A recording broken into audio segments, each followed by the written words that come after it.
Motivation pour les gens intelligents. As-tu déjà senti qu'il y a un être plus grand à l'intérieur de toi et qui voudrait sortir ? Tu peux sentir sa présence parfois, n'est-ce pas ? C'est la voix qui t'encourage à vraiment faire quelque chose de ta vie. Lorsque tu agis en harmonie avec cette voix, c'est comme si tu étais une toute nouvelle personne. Tu te sens comme un dieu dans un corps d'humain.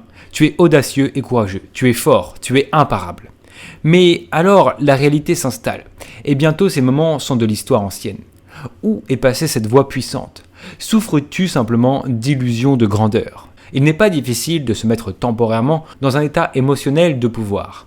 Allez à n'importe quel séminaire de Tony Robbins et il te fera danser dans les allées totalement motivé. Mets ta chanson préférée au rythme rapide, tiens-toi droit, respire fort, poitrine et épaules en arrière et pavane-toi comme un super-héros, crie oui. Frappe ta poitrine plusieurs fois pour faire bonne mesure et tu auras l'air d'un idiot. Mais cela fonctionne réellement. Mais ensuite, tu rentres chez toi et la motivation émotionnelle s'estompe. Tes bonnes idées semblent désormais irréalistes. Combien de fois as-tu été temporairement inspiré par une idée comme « je veux créer ma propre entreprise », puis une semaine plus tard, tu l'avais oubliée. Tu trouves des idées inspirantes lorsque tu es motivé, mais tu ne parviens pas à les maintenir à ce niveau de motivation pendant la phase d'action. Alors, comment atteindre le point de forte motivation et y rester ? Premièrement, il y a la motivation émotionnelle. Tony Robbins dit que la clé de la motivation est la gestion de l'état. Cela signifie te conditionner à ressentir certaines émotions d'une certaine manière via des techniques comme l'ancrage, c'est-à-dire relier une émotion à un déclencheur physique. Par exemple, quand Tony frappe sa poitrine en parlant, il tire des ancres qu'il a préalablement conditionnées. L'inconvénient est que tu dois continuer à tirer ces ancres et à les reconditionner périodiquement pour maintenir ta motivation. Cela signifie beaucoup de coups de poitrine, quand même. Une autre méthode de motivation, Tony suggère d'écrire le plaisir que tu associes à une tâche ainsi que la douleur de ne pas la faire. Encore une fois, l'idée ici est de susciter tes émotions. Tu seras donc motivé à passer à l'action. Ce type de motivation est généralement de courte durée, même lorsque les émotions impliquées sont très intenses. J'ai étudié et pratiqué ces types de techniques de motivation émotionnelle de manière intensive au cours de ma vingtaine. Sur le long terme, je ne les trouve pas particulièrement efficaces. La partie logique de mon esprit était finalement insatisfaite des tentatives d'induire la motivation par la manipulation émotionnelle. Mais en un jour ou deux, je pense que ces états émotionnels s'estompent et tu reviens à la normale. Tu peux écouter des centaines de conférenciers motivants et ressentir un effet yo-yo émotionnel, mais cela ne dure pas. Je pense que c'est particulièrement courant chez les personnes à l'esprit technique. Nous avons l'habitude de penser avec nos têtes. Nous sommes toujours des créatures émotionnelles à un certain niveau, mais nos détecteurs d'émotions débarrassent périodiquement nos esprits de tout ce qui ne satisfait pas notre logique. Donc deuxième chose, il y a une motivation intellectuelle. J'étais frustré lorsque mon conditionnement émotionnel s'éteignait après un certain temps. Finalement, je réalisais qu'être guidé par l'intellect, pas par l'émotion, n'était pas une si mauvaise chose après tout. J'ai juste dû apprendre à utiliser mon esprit comme un outil de motivation efficace. J'ai arrêté d'utiliser des techniques de motivation émotionnelle et j'ai décidé de voir si je pouvais me motiver intellectuellement. J'ai pensé que si je ne me sentais pas motivé pour atteindre un objectif particulier, il y avait peut-être une raison logique après tout. Peut-être que je n'avais tout simplement pas poussé ma logique assez loin pour voir cette raison. J'ai noté que lorsque j'avais de fortes raisons intellectuelles de faire quelque chose, je n'avais généralement pas de difficulté à agir. Je suis motivé à faire de l'exercice régulièrement, car cela est intelligent et raisonnable. Je n'ai pas besoin de me gonfler émotionnellement pour aller à la gym. Je vais juste à la gym. Mais quand mon esprit pense qu'un objectif est faux à un certain niveau, je me sens généralement bloqué. J'ai finalement réalisé que c'était la façon dont mon esprit me disait que l'objectif était une erreur au départ. Parfois, un objectif semble avoir un sens à un certain niveau, mais lorsque tu regardes plus en amont, il devient clair que l'objectif est mal construit. Supposons que tu travailles dans la vente et que tu te fixes un objectif d'augmenter de 20% tes revenus. Tout cela en devenant un vendeur plus efficace. Cela semble un objectif raisonnable et intelligent, mais peut-être que tu es surpris de te retrouver face à toutes sortes de blocages internes lorsque tu essaies de poursuivre cet objectif. Tu devrais te sentir motivé, mais tu ne l'es pas vraiment.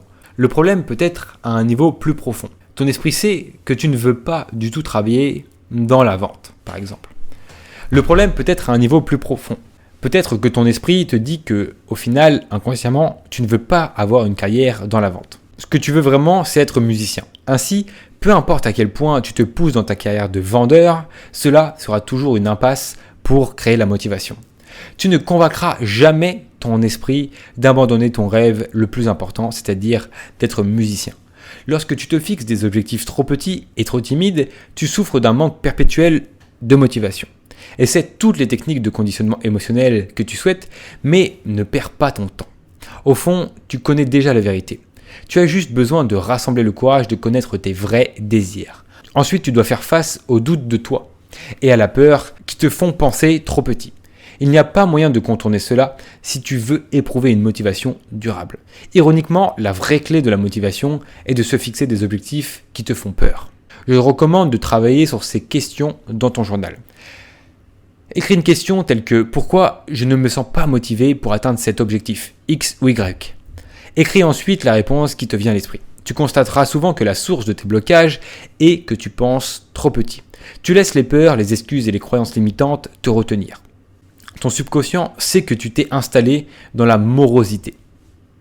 Il ne fournira donc aucun carburant de motivation tant que tu ne mobiliseras pas ou que tu ne feras pas face à tes peurs et que tu ne reconnaîtras pas tes désirs de ton cœur. Une fois que tu décides enfin de faire face à tes peurs et de laisser tomber les excuses, tu constateras que ta motivation va tourner à plein régime. Lorsque j'utilise moi-même ce processus, je découvre de nouveaux objectifs qui semblent déraisonnablement grands. J'avoue que je les veux, mais je me sens incapable de les réaliser. Cependant, lorsque j'interviens enfin et que je me fixe des objectifs qui se situent en dehors de ma zone de confort, je finis par me sentir très motivé. Et j'invoque toutes sortes de ressources inattendues pour m'aider. Pour résumer, il semble contre-intuitif que la motivation soit la plus élevée lors de la définition d'objectifs qui se situent en dehors de ta zone de confort. Mais j'ai vu ce schéma trop souvent pour l'écarter. Peut-être devons-nous nous fixer des objectifs ambitieux, audacieux, courageux, pour nous sentir vraiment motivés. Peut-être que de petits objectifs ne suffisent pas à déclencher la libération d'énergie de motivation nécessaire.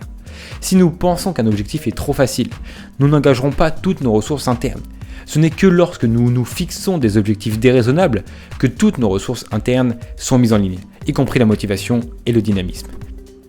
Quand je me fixe un objectif assez grand et stimulant, je n'ai jamais besoin de me gonfler avec un blabla émotionnel. Je me sens motivé à poursuivre l'objectif parce que mon intellect est entièrement à l'affût.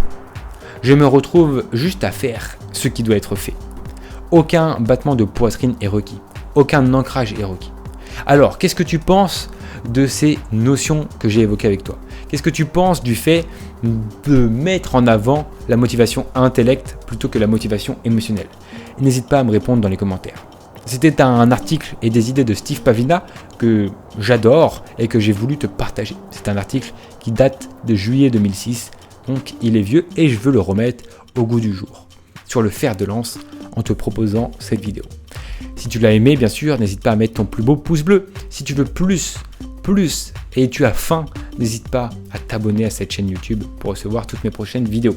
Si tu veux vraiment rejoindre des gens qui se bougent avec un cadre concret, par exemple un défi, un challenge de 30 jours pour te développer personnellement et exploser ton potentiel, tu peux rejoindre mes formations plus approfondies qui sont très abordables. Je te laisse aller voir tout ça, les liens sont dans la description. C'était Victor Brook et d'ici là, développe-toi personnellement. À bientôt.